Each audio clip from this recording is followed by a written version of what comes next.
Hi everyone, as y'all join us, we are going to wait until around 6:05 to get started.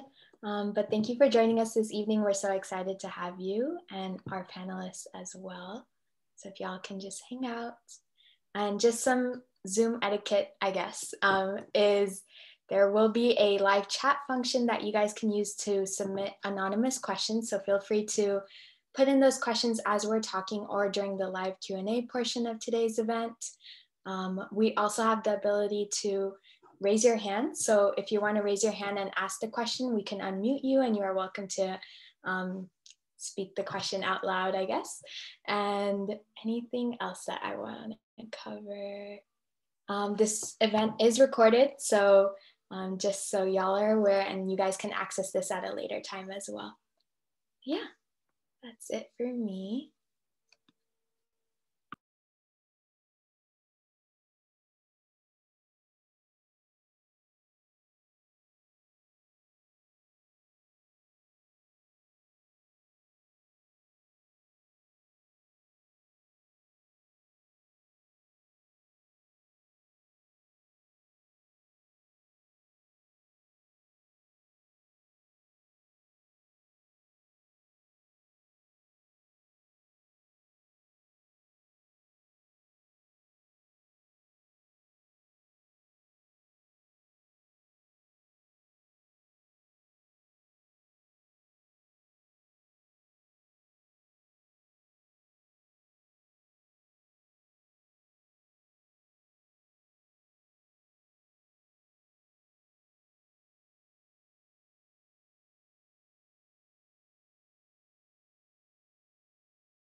Okay, Sumit, do you want to get started?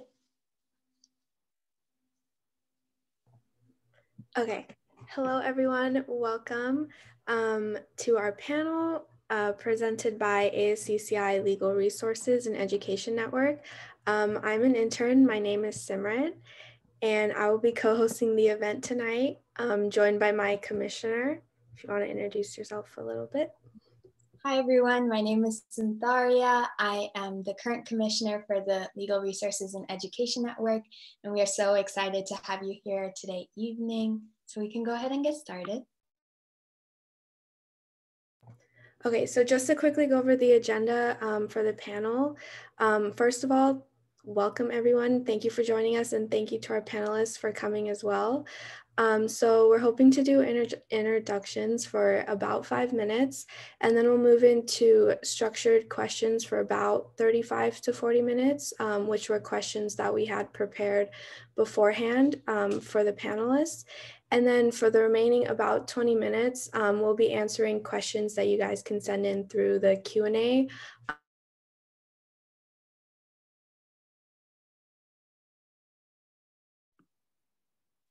Is she stuck for you all, or is it just me?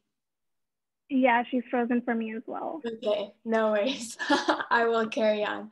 But lastly, we will also do questions for the attendees in the last 20 minutes. So we will go ahead and get started. So if the panelists, if you could please introduce yourself, name, current position, and then anything else you would like to share. And so we'll get started with Caitlin, then Professor Delora, then Saloni, and then Elizabeth. Okay, first, thank you so much for putting this event together. It's such a privilege. I am a UCI law grad, so it is great to be virtually back and speaking with all of you. My name is Caitlin Emmons. I'm a staff attorney at Veterans Legal Institute. I'm also a military spouse and a mom. So there's some extra interesting facts that have sort of shaped the way my legal career has gone. And I think I'm next.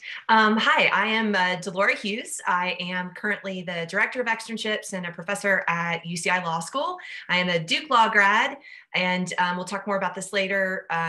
Former public defender, and the only parenting I'm currently doing besides our law students is for a cat and a dog. Hi, everyone. My name is Saloni. I'm an associate attorney at Grant Genovese and Barada here in Irvine. I am super excited to be here and talking to you all today. I went to UCI for undergrad, and we didn't really, I was in pre-law society, so we had some of this stuff, but it's super cool to be speaking on a panel like this now, because it was not too long ago. I feel like it was just yesterday that I was attending one of these panels. So it's super exciting to be here today and be kind of talking on the other side. So thank you. Hi, everyone. I am a Loyola Law grad. I went to UCI for undergrad. I was a litigation associate at Brown, White, and Osborne. I have an interesting path, which you guys are welcome to ask about. Right now, I'm transitioning to qualify as a solicitor in the UK.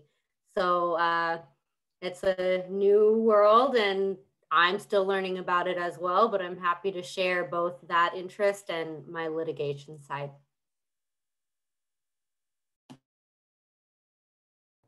Okay, so sorry about my screen freezing earlier. Hopefully that doesn't happen again. But for the second question, we can go in the same order if you guys want to, the panelists. So we can talk about what field of law you guys work in, and if you have previously practiced in another field different than what you do now. So anything from like Professor Delora said, like being a public defender, or maybe you used to work at a private firm or in big law and now you're doing something else. But yeah, you guys can go ahead and start. We'll start with Caitlin again. So I am currently a staff attorney at a nonprofit, so doing public interest law. Before we got to California, like I said, we're a military family. We're originally from California, but we had a very long and winding path back to California. We were in North Carolina for 3 years, and I worked as a trial court coordinator, which is kind of the equivalent of a superior court clerk. So I did legal research, legal writing, but also managed the court calendars, set hearings, coordinated all of our judges, and then also would step in for certain criminal matters. There were certain filings we had in North Carolina that are similar to kind of an appellate argument that we would be reviewing and offering, memos to our judges about. So that was sort of how I got to where I am. And before I was in North Carolina, we were in Hawaii. So like I said, it's been a winding path across both the continental and non-continental United States. In North Carolina, I worked at a small nonprofit doing work in education law.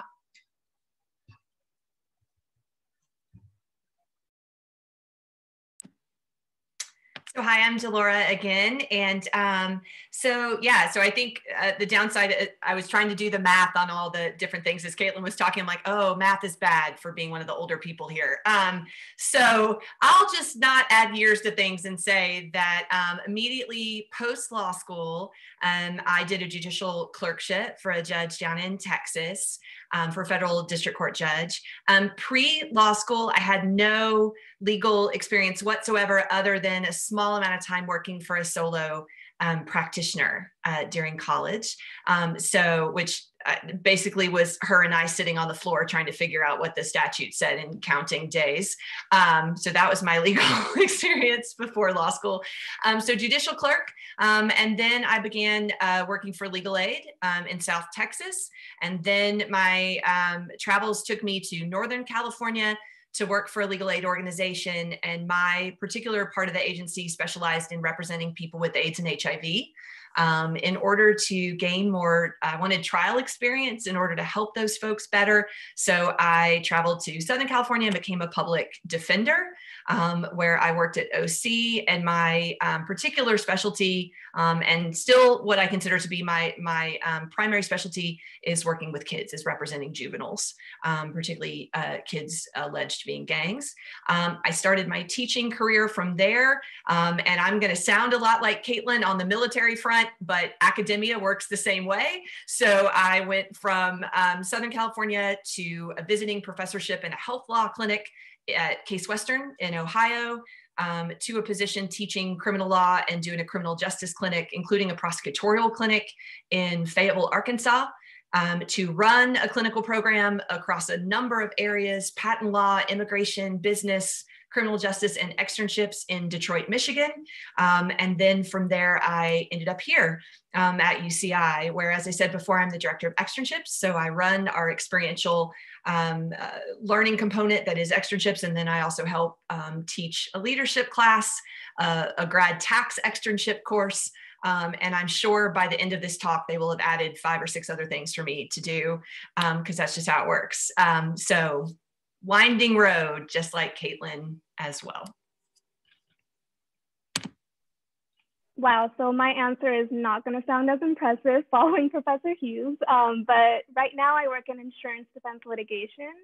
But before this, I was doing a lot of copyright and trademark work, specifically on the transactional side. And I also worked at the Copyright Office in Washington, D.C. during law school.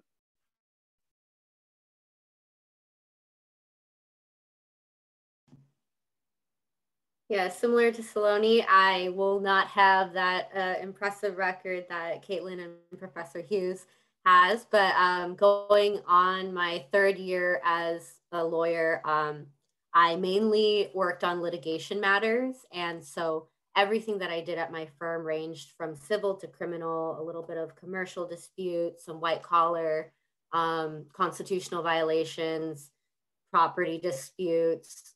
Breach of contract was like the norm, and some government tort liability. It was all over the place because the firm I worked at was a generalist practice with partners from former big law, but also former federal prosecutors. So we did everything that they threw at us. But before that, I was a legal, I guess, law clerk at a insurance defense firm. That was in law school. I was a research assistant for Professor Lori Levinson, who's a criminal law professor at Loyola. And I externed for a criminal judge. Before that, I worked at a law firm for a solo, not social. It's been a long day, apologies. Solo practitioner for immigration law and family law. So a little bit all across the board, but definitely not too windy. My next endeavor, though, with the UK is going to be completely different. And as a solicitor, I won't be going to court. I won't be doing the same things that I did for the last 2.5 years. Awesome. Thank you, everyone, for sharing all of your experiences. So going back to experiences, could you talk a little bit about what a day in your life looks like right now, and what kind of cases or litigation do you deal with day-to-day basis? So to start, I am doing my dream job, which I didn't believe was a thing that like really existed until I got it. So I work at Veterans Legal Institute. We serve low-income veterans who are facing homelessness, who have PTSD, who are survivors of military sexual trauma. And the work that I do is specifically in our discharge upgrade unit. So that could be a whole other hour presentation of what that means. But basically, I get to spend every single day serving America's warriors, and I get to serve veterans who were treated not exceptionally well at the end of their service. And I have never found anything more rewarding other than being a mom. but it is like the peak of what I've wanted to do. It was sort of like, you know, we go to law school and we imagine and we see those lawyer movies where you're like working really hard and you're really excited about what you're doing. And then you go to class and you're like, okay, like maybe I'll get there one day where I have that dream. And I'm, you know, really just excited to be doing the work that I'm doing. And I found that at VLI. So that's sort of, it's the dream. But on a daily basis, what we're doing is evaluating cases from the very early intake stages, doing records review of military personnel records, and then doing service treatment records, which are all military medical records. So that's something that's sort of a learning curve that we have to dive into, is learning how to read doctor's handwriting, learning how to read medical records. I didn't have a background in that other than my mom being a nurse. So that has been sort of one of my learning curves. But so we go through the records review process, and then we draft briefs that are sort of similar to appellate style briefs. There's a lot more flexibility and latitude in what we do. So there's some creativity that goes into it, which I feel like doesn't always exist sometimes in the legal world. We're very structured, but this is a little bit different. And I get to talk to veterans all day, and I get to talk to other attorneys who want to serve veterans, and it's absolutely amazing. So I you know, I could talk for days about how much I love my job, but I'm sure everybody else does too. So I will pass the baton to Professor Hughes, but I'm living the dream, so that's exciting. So the best part of my job is hearing former students talk about their jobs like Caitlin just did. So I could probably pick a different day in some version of my life, right? Whether it's some past legal experience, but I will tell you at least a little bit about what I do at the law school, because I think that's relevant in thinking a little for those of you, right? Even though it's not explicit practice right now, for those of you who think you want to come, right, and join us and be lawyers. So my role right now is kind of multifold. So my first and foremost important thing that I do, and I'll say week because it's a little bit different every single day, is teach. So the classes that I teach are generally focused around what we would call professional identity formation. And that means really having students focus on what are their core values, what are the principles that they want to live and work by, and developing not only a reputation, or probably somebody younger than me would say like a brand for who they are, but thinking very deeply about who they are in relation to clients, who they are in relation to the court, to the justice system more broadly, and how they want that interaction to go. So I get the privilege of spending a lot of time reading and researching and talking with students about those issues, and then spending time in the classroom. Another part of my daily job is spending time out in community with lawyers like Elizabeth, like Caitlin, and having conversations about what they need in their practices in terms of students and interns and what they're looking for. And then making sure that information is getting back to our student body, right? Whether that be in publicizing positions for them, or in making sure that there's skills being taught that are relevant. So I may have a conversation on one day with a public interest lawyer who says, you know, we've been seeing a lot of XYZ happening in our cases. Caitlin may share with me, you know, look, we've seen a number of students coming out of law schools in the last few years that don't know enough about trauma-informed lawyering. So can you communicate that back to the law school and back to other faculty? And that might be something I do by talking with my colleagues. I do teach a class on trauma-informed lawyering, or integrating that into our externship component, right? And figuring out ways to make sure that our students are not only thinking about those things, but then getting a chance to implement them out in the field. So then the other bits are counseling, so student counseling and mentoring. I'm first generation. I'm the first woman in my family to go to college, much less come to law school. So I'm the faculty advisor for our first gen professionals group, which I'm super stoked that they asked me, and very proud to be a part of that. So I spend time helping plan events for them, mentoring students as they come up about what placements might benefit them the best and help meet their educational and their professional goals. And then of course with my own students, right? So checking in on how they're doing in their placements, and then with their supervisors to see how things are going from that perspective. I try and make time every week for my own pro bono cases. So I do quite a bit of pro bono work still in the juvenile area.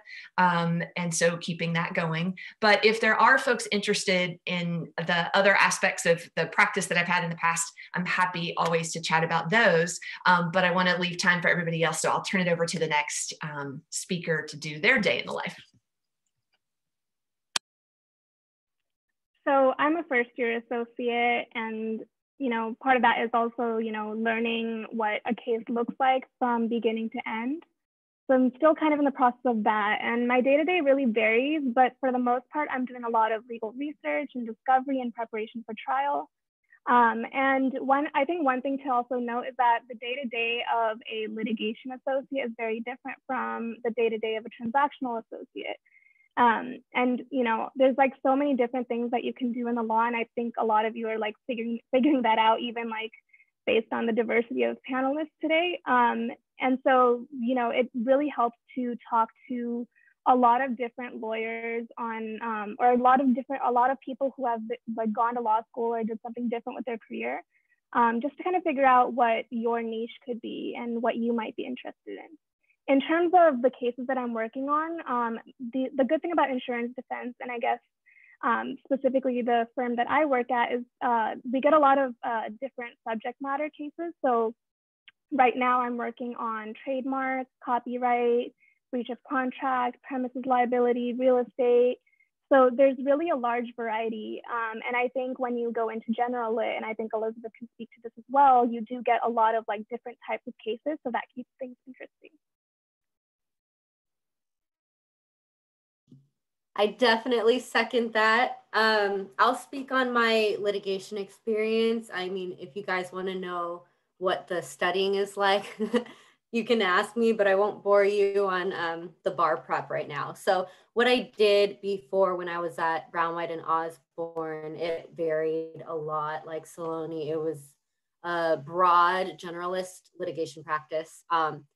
Some days I would deal with the clients, but at the same time, I would be writing a motion. I might be negotiating with opposing counsel.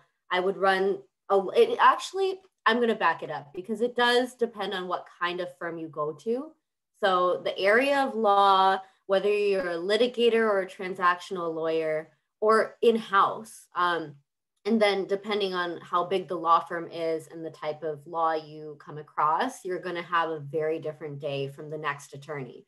So my practice before was at a boutique litigation law firm. We did a little bit of appellate work. We also had some like arbitration and other work, but my wheelhouse there was litigation. And so while some days I might get an appellate brief, most of my days were revolving around dispute resolution. And so in that case, we serve our clients, and we have a lot of clients. So I could manage 20, 30 cases at a time. And with each case, the client wants different things. Sometimes the client's a defendant, sometimes the client's a plaintiff, and sometimes the client hasn't gone to litigation at all. And when you go through, you always want to figure out what the client's needs are, and that shapes most of your day. If you're in a trial, if you're preparing for trial, if you're in discovery, different stages of the litigation, you're going to be doing different things.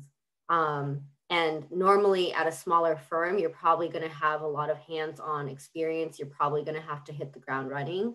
And you have to be prepared to do a lot at the same time.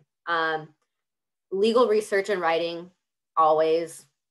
Interfacing with clients, I've found that some firms don't put their young associates in that position early on. My firm did. Interfacing with opposing counsel and, meeting and conferring, discussing negotiation, settlement, that usually doesn't happen for a young associate, but at a smaller firm, it might. Like my firm, they did have us do that. So yeah, if anyone has questions on what those specific things are, happy to answer that. Thank you guys for those responses. So the next question, if you guys could explain how you got started in the legal field. So what kind of steps did you take during undergrad or law school, or maybe time you spent between the two to prepare you for your career and where you are today? So I would be remiss if I didn't say, and my mom, if she was watching, would point it out too, that I've wanted to be a lawyer since I was like 3 years old. So I went from high school to college, straight to law school, and then I married a Marine. So my life knew exactly what I was doing. I had a plan, and then the Marine Corps was like, let's send you anywhere but California, which is where you've been your whole life and where you want to practice, and where you took the bar. So they just knowing that you can have a dream and pursue it, and understanding that the universe will still throw whatever it wants to at you, and you can overcome that. So one of the things that I really struggled with, when we got to Hawaii, I actually had a UCI law public interest fellowship. So I was able to capitalize on that. I had that set up. And then we were sure we were going to go to California. And the Marine Corps, I like to joke, got the spelling wrong and sent us to North Carolina, where we knew nobody. I had no legal connections. I was going to have to take the bar. We moved when I was 7 months pregnant with our second child. It was just like the worst of all the factors. So I did end up studying and taking the bar in North Carolina, and then I failed it. And it was one of the worst moments that I've had professionally. And I was like, okay, well, now what do I do? Because do I sit down and study for another, 6 months, or do I find another job? Given me, all I've ever wanted to do is be a lawyer, really struggled with that. And I ended up, the universe unfolded in a beautiful way. And I was able to get the position clerking for my Superior Court judge. He had focused on hiring military spouses who had gone to law school but couldn't practice because of licensing issues. Not that we weren't able to get licensed, but it's very difficult to get licensed in a state where you don't have any connections and where taking the bar takes months and thousands of dollars. So I was very lucky to get that job and be able to make that work for myself professionally, because I did find a lot of fulfillment there, but also for our family, because we were, it wasn't just me, it was my husband and now two beautiful children.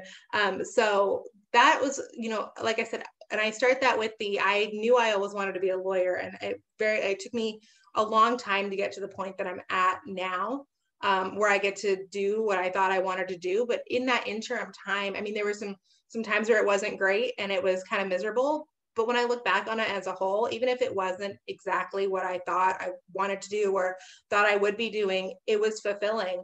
And it also gave me a completely different perspective that I would have never had and never gotten had I not had to go through those other steps to get to where I am now. So knowing that you can prepare and knowing that you can do everything you can possibly imagine to get to where you want, and knowing that your ship can be taken totally off course and you can still get back there, I think is a really important thing to keep in mind, especially in the world of COVID, where everything is just kind of crazy and things are happening that are totally off the wall all the time. Things are going to throw you off course, and that's okay. And you need to find the sort of the value in that divergent route that you're taking to get to your end goal. So I guess it's good that I'm following Caitlin and her master plan, because I had no plan. I had legit straight no plan. So I guess since we're referencing parental statements of knowledge, like I got busted in second grade and got in trouble for refusing to answer the question, allegedly refusing to answer the question, what do you want to be when you grow up? Because my answer was college student. And I refused to give any other answer.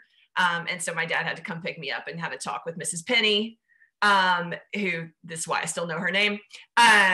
And the bottom line was, to me, that's what I knew, was that my parents did not go to college, and my grandparents didn't make it past sixth grade, and they were farmers. And so what I knew is what they taught me, which was, if you want to do anything valuable, you have to go to college. And so to me, college was the goal. That was the career, right? That was the way that you made it. And so I sort of had that plan ish. And then I wasn't really sure, and I didn't have very many role models, and I didn't have mentors in professional careers. And then I got into college, and at that stage, I also realized I'm really good at school. So I like school. School is good, right? School works for me. I know how to do school, and have managed to make it back to basically making a career out of being at school. So yay, me. But as far as the law path goes, I think that I was one of the students who somebody said, you're good at arguing and you're good at school and reading and doing these pieces. And so you should think about law school. And so that kind of stuck. And based on sort of that very sideline advice, I ended up taking the LSAT and doing really well. And at that point, choosing between like, well, I wanted to do more school because that's what I'm good at. So the question was whether to do some sort of grad school more broadly or do law school. I did well on the LSAT and off I went. And I went to law school with really not much more. I did not have a Caitlin lockdown game plan. I went to law school with I'm going to help people no matter what I do, right? I'm going to find a job that I can help people. And that sounds so, and Simrat's heard me say this before, like that sounds so cliche and cheesy, but it really was true that was the, like, I'm going to get into the best law school I can get into because that's what I need to do to prove myself as worthy, right? Of being here and of the sacrifices that other folks have made to help me get here. And then I'm going to help people. And from there, where I do now, my path starts to divert to connect with Caitlin's point, which is things happen. I did not make a general plan to become a judicial clerk. I wanted to continue without having to make a decision about what I wanted to be when allegedly I grow up. And so I did a neutral job. I did a judicial clerkship because it leaves you with lots of options. And then I went to legal aid, and legal aid leaves you with lots of options to be able to practice in a lot of different areas. And then my clients needed trial representation, and I said I was going to go be a PD to get trial experience and then come back. And that sent me down a whole nother path into teaching. And even in the teaching path, I managed to keep as many doors open as possible. I can do health law. I've done Social Security work. I've done a little bit of immigration. So I kept those doors open as long as I could. And the path led me back into criminal law again. So I guess my overall theme would be, and I took a gap year. So the other thing that I did, I took a break and I traveled and I worked a full-time gig. I would say from my position now, I would really encourage you to consider doing that if you can afford to do it and it works for you. The law is better in context. And so some of my favorite students have been non-traditional students who have worked other jobs, are parents, and have a whole other life outside of school, and which is exactly opposite of my own experience. And so they're really bringing that into the classroom, which is such a great thing. To really share that experience with other students. And like I said before, I took no steps in this direction whatsoever in undergrad at all. And then in law school, I did clinic. And I'm sure Caitlin is pro clinic as well from her experience at UCI. I did clinic. I did a lot of pro bono work. But honestly, I picked those things because they inspired me. I was passionate about them. I really did not pick them based on an end goal in mind at all. And I feel like there's something to be said for working hard and being thoughtful. And then there's something to be said also for the fact that I am extremely lucky that I exist in a place and in a space of privilege. And so my part of my job and what I love about my job now is actually helping students who navigate all of these paths, because it is better if you have a plan and try and work that plan, and not everybody's coming at it with privilege and with luck in the same way. So now my job is to help students work that a little bit better and hopefully be successful. So my story is kind of like an in-between between Caitlin and Professor Hughes, which is, I guess, perfect. But when I started as a freshman at UCI, I was still trying to figure out whether law school was right for me.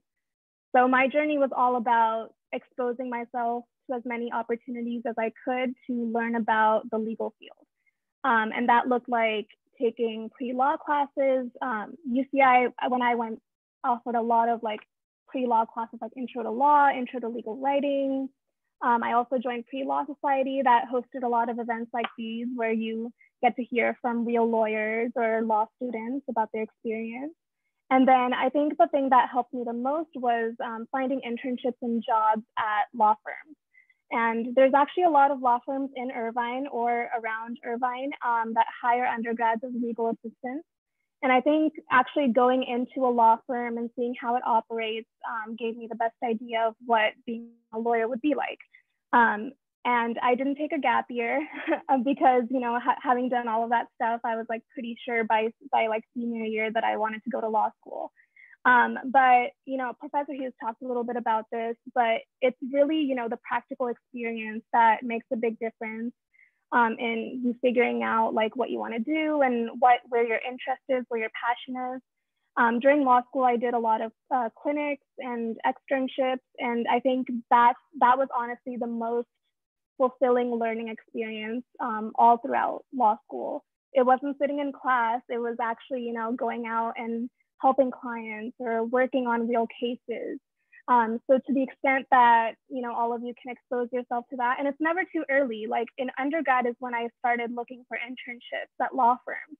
And then there's also, you know, like public interest fellowships and internships that you could look out for. Like I'm pretty sure the DA's office does some kind of thing. You know, there's a lot that you can do, and I'm sure Professor Hughes knows a lot about that as well. But you know, I think like getting that practical experience is going to give you the best idea of what a life in the law is like, I guess.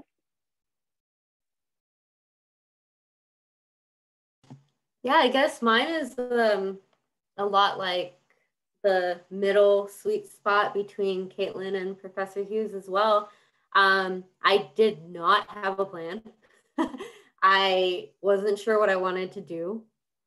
Even today, I mean, I'm switching completely to qualify in a different country. Like, I do know that I figured out one thing I love through all of it, and it took doing it to figure that out. So I learned that I love being a lawyer, and I know that I want to stay a lawyer. And that's about all I know. So going to law school, I just took the LSAT and thought, okay, well, this is my path to law school. Let's just try it. I got a scholarship. Let's just try it. Like the whole time, each step of the way, things kind of rolled by, and I thought, well, let's get on this train. Let's see what it's like, because I'm not sure. I didn't have, much like Professor Hughes, I didn't have mentors. I didn't have lawyers in the family.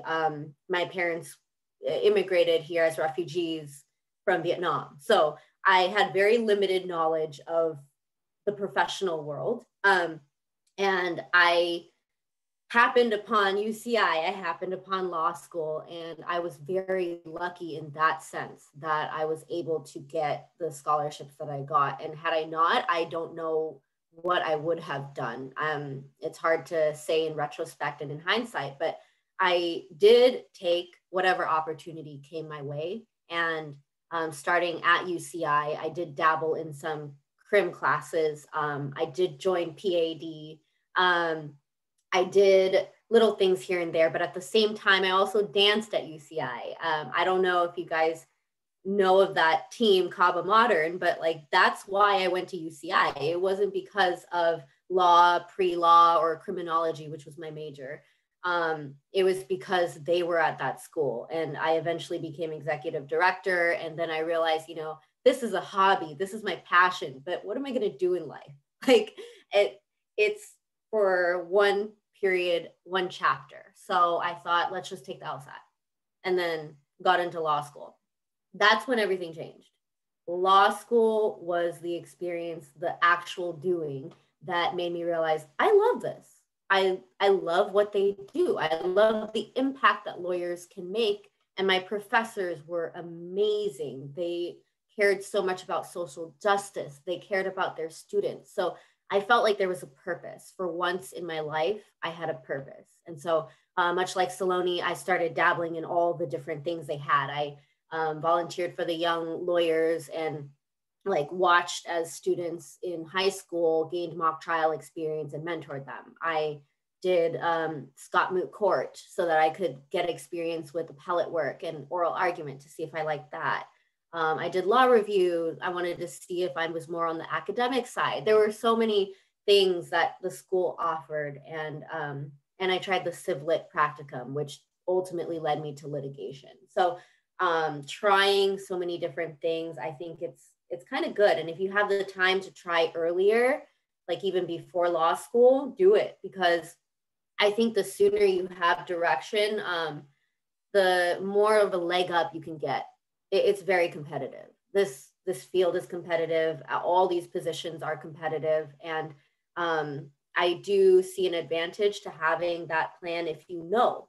But if you don't know what you want, just know that it's okay.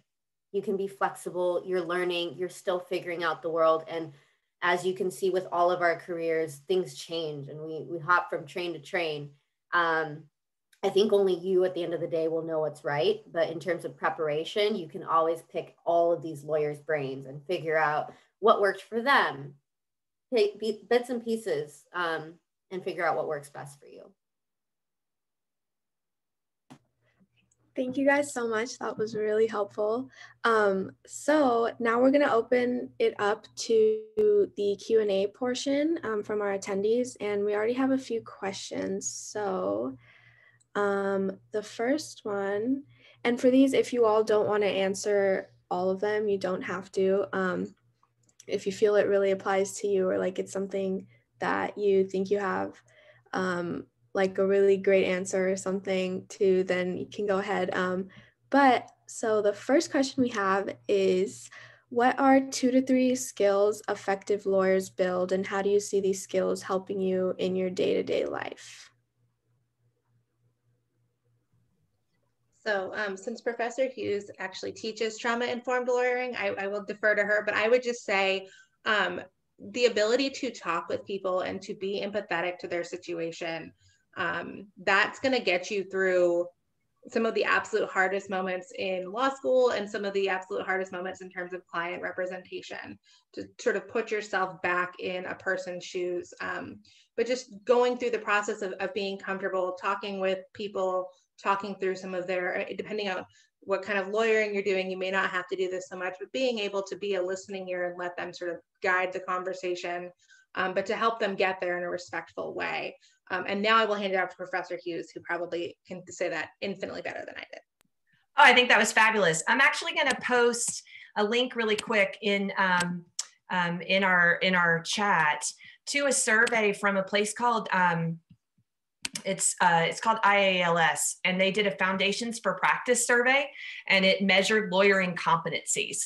And so it actually goes through the sort of top lawyering competencies, like what's expected, what's wanted, and it touches on what's really interesting. And Caitlin 100% hit this on the nose. It's not the stuff that we think. Like I saw another person ask, like, do you have to be good at debate, right? Do you need to be a good arguer? It is more stuff like Caitlin just talked about. It's being a good communicator. It's being empathetic. It's understanding the perspective of someone else. It's a lot of things that, quite frankly, we would probably be called soft skills, right? It's being on time, being collaborative. So I check it out if you all want to. It's really great. We use it in law school in class, and hopefully it is a really foundational study that folks are using to think more deeply and change a little bit, because we need a lot of change in legal education about how we're doing what we're doing, and doing it better, both to make you better lawyers, but also to make the process of law school better. So anyway, so check that out if you get a chance.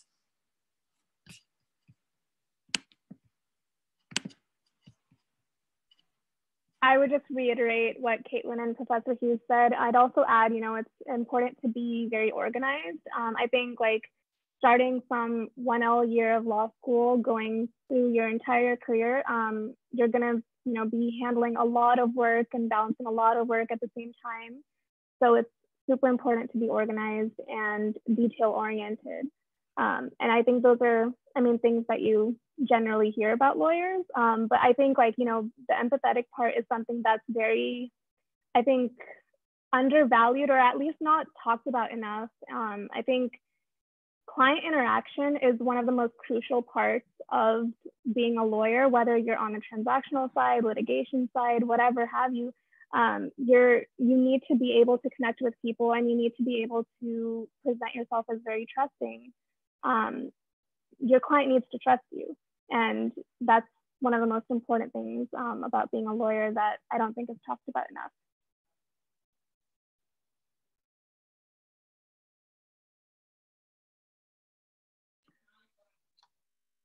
Awesome, thank you so much. So I'm going to go through the Q&A section and see if I can combine any questions, because I know there's a lot in there.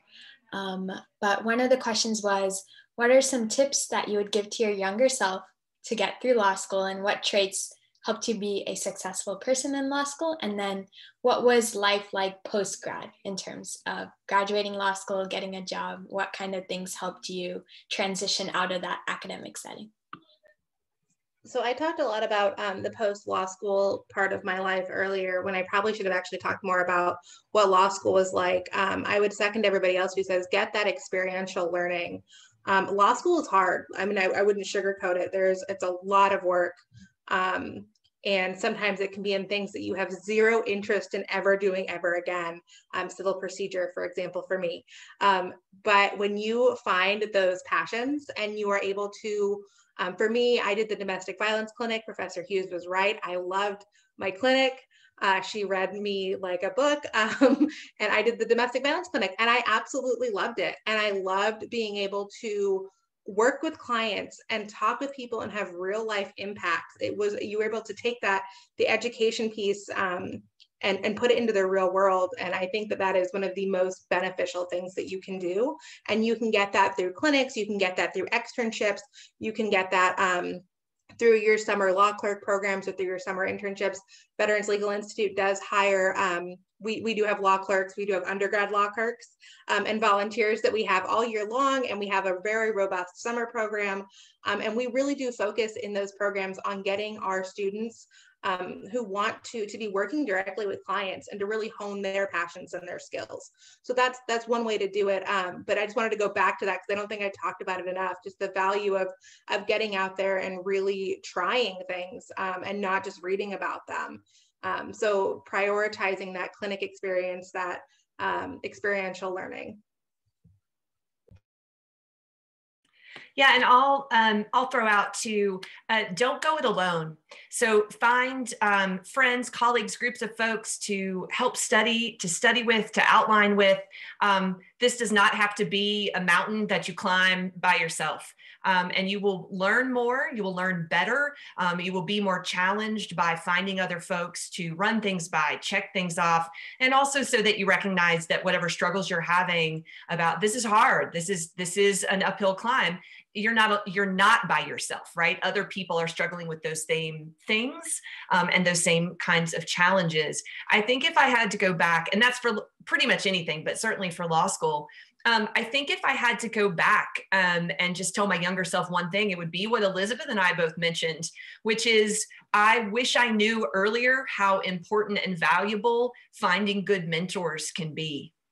And now I don't think there probably goes a class or a week at least that I'm like, mentorship to students, like go find people that inspire you, reach out to people. COVID world is a great time to just cold call some people, right? And be like, hey, I know you're in front of your computer screen. You got time to talk to me.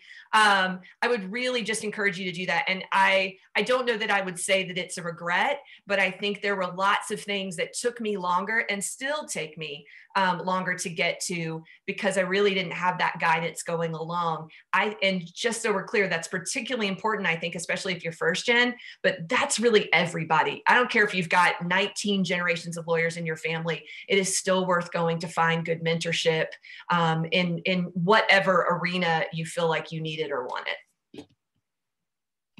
I was going to say networking and finding a mentor as well. And I will say, like, from my own personal experience, I didn't do this as much during law school, but it was actually after law school when the pandemic hit and I lost my associate position at this other firm that I really got into like networking and reaching out to people on LinkedIn. don't be afraid to just DM someone. Like, stalk people on LinkedIn, look at what they're doing. If you find their career interesting, just send them a message and ask to like meet for a virtual coffee chat or something. You'd be surprised how many people are open to speaking with you. And I think I've definitely found that, especially among, minority groups. Like, if you are a woman of color or a person of color, like, reach out to whoever is in the same group that you identify with. Like, people are so willing to help out, and LinkedIn is a great place to do that. And like Professor Hughes said, COVID is a great time to network. All you need to do is turn on your computer and you can talk to anybody in the world. So definitely would encourage you all to do that. Yeah, I'm going to echo that because it's so important. I think that if you even feel a little nervous about whether somebody's going to reject you, say no to a coffee, like, that's literally the worst that can happen.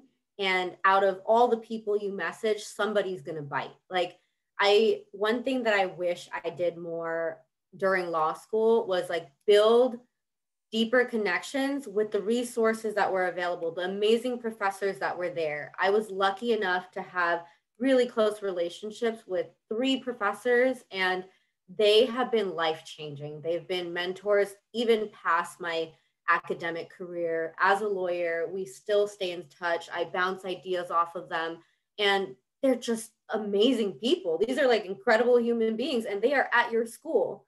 They're there to help you.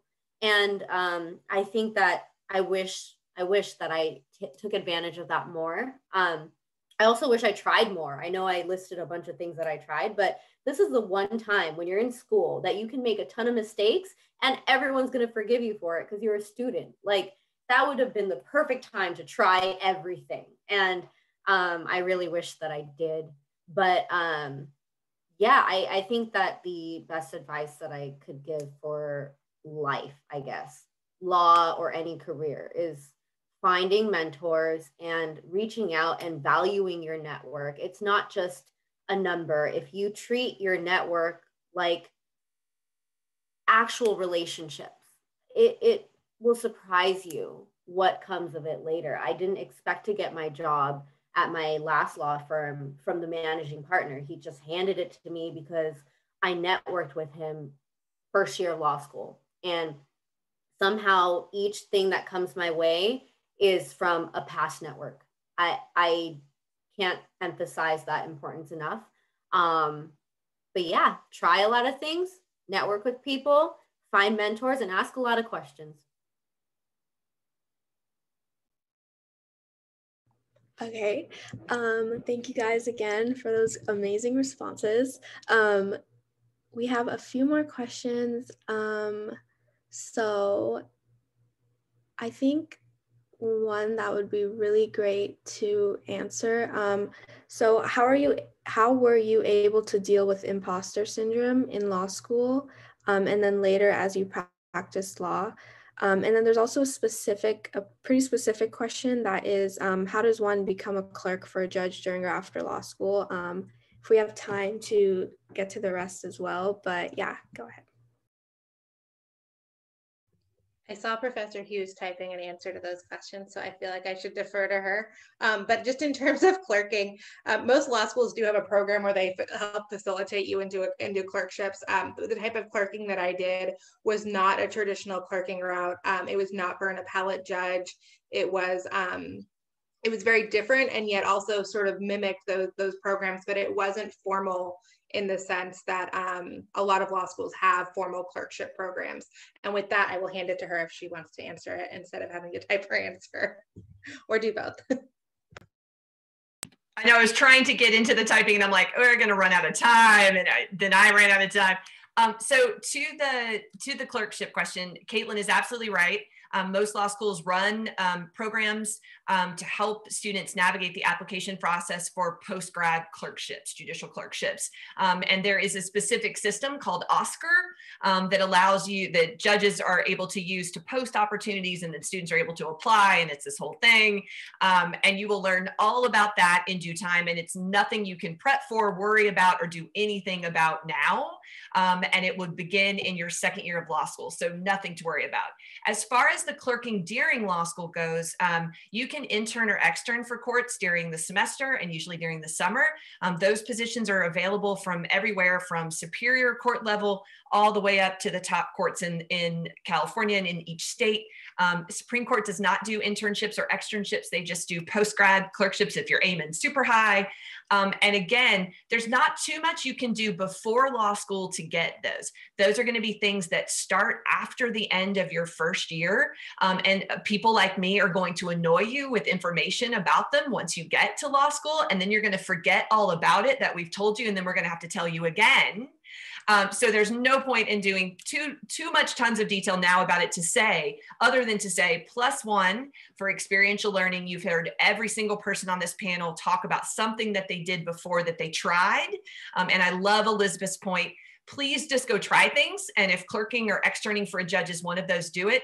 And I would really, really encourage you to not limit yourself. I tell my students all the time, don't just do the things you think you want to do some things you don't even know about yet. So it is much better to try it and rule it out in law school, or as Elizabeth said, fail it. I like rule it out, but better than waiting until post-grad to figure it out. That's the whole point of these things, right? And she's absolutely right. We will absolutely forgive you some of those mistakes because you're students that are less likely, right, to sort all that out when you've got to shift jobs and maybe change locations. I'm going to sneak in really quick and just do one little plug on the imposter syndrome piece. If you get a chance, so there's great material out there on imposter syndrome. There is also some really interesting work talking about, and there was a Harvard Business Review, so HBR, Harvard Business Review article not too long ago, talking about that we really shouldn't be focused on imposter syndrome. We should be focusing on the racist and misogynist system that creates people feeling like they have imposter syndrome. So that's a really great article that's out there. It's worth looking at. And then there is a professor of color in undergrad named Coakley, Cokley, and he has done an amazing body of research on imposter syndrome and talking about how it impacts women more than men, how it impacts different communities of color differently, right? So Asian communities different than Latinx communities, different than Black communities. Absolutely worth checking out.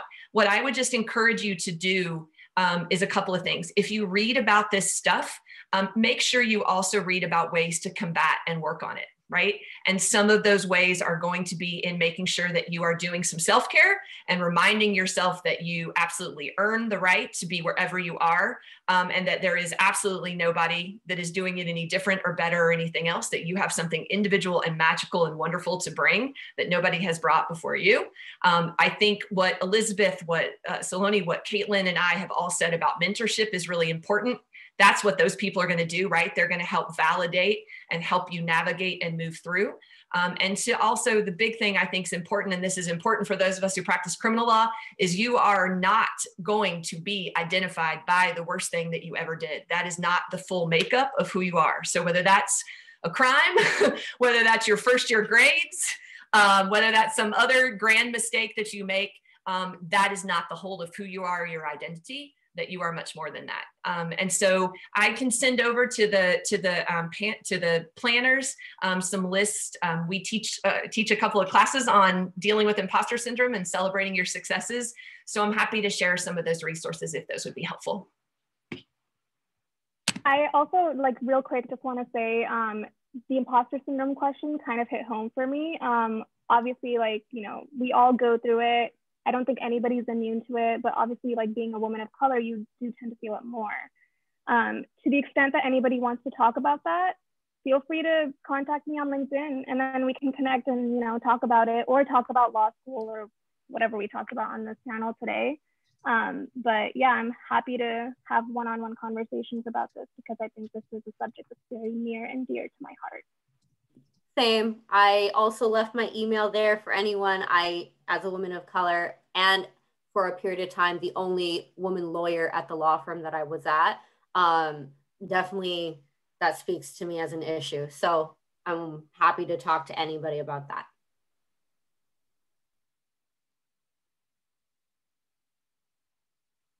I would also add in, if the panelists or if the planners are comfortable with it, you can certainly send out my email address. I am also on LinkedIn, and I also really like it when people send me messages on LinkedIn. So I am totally for that form of networking, and I'm happy to talk about what I do, or what you're doing and what you're thinking about doing, and feel free to connect anyway. And we can put LinkedIn links in the chat. It'll probably take me like 2 minutes to find it, and the meeting's going to end, but feel free to share it, organizers, and I'm happy to, you can put my work email or the LinkedIn links. Yes, thank you so much for all of your time and effort in answering all of these questions. We truly, truly appreciate it. And yes, I will definitely share out whoever wants to provide their LinkedIn information or personal email to the students that attended today's session, so they can reach out to you and create that network and make those mentors that y'all mentioned throughout today's session. So that wraps up today's panel. I know we had a lot of questions to get through, and I'm glad we were able to answer most of them. But as always, feel free to connect to these 4 amazing women that attended today's panel. They have so much advice and insight to offer.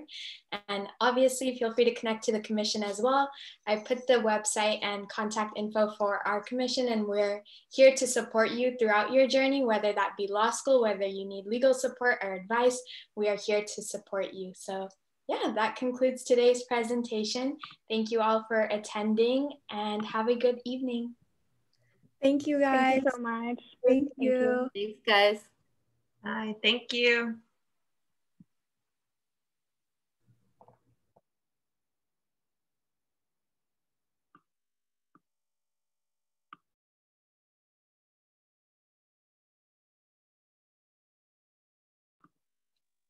Haley, do we stop recording, or do you have that good to go?